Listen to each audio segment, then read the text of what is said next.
everybody, I'm Brandon Meyer and this is Budget Cartel en net om vir julle meerdere insights in te gee oor wat ek gaan doen op Budget Cartel en waaroor het gaan is eintlik omdat ons gaan 'n paar breeders visit. We gaan uitvind hoe is hulle operation, hoe is hulle setup, wie het vir hulle gementor, wie het hulle ingebring en meerdere history te kry oor budget breeding en kyk dan en elke individual style.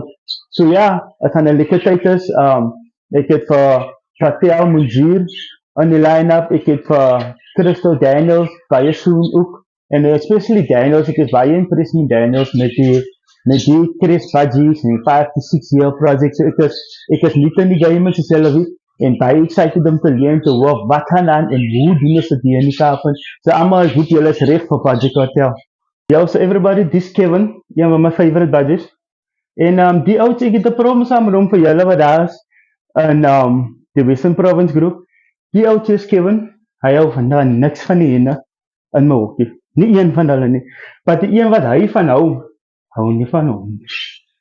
So hy hou van Spangle White Wings. Spangles met wit vleure, blou voels.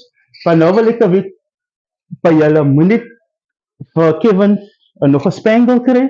Want hoe kan hy hou van niks van die ander ene nie? Dat is net 'n vraag wat ek uitgooi van Kevin wil niks van die ander ene te doen nie. Hy wil net die Spangle hê nie. En ja, laat my weet wat dink julle.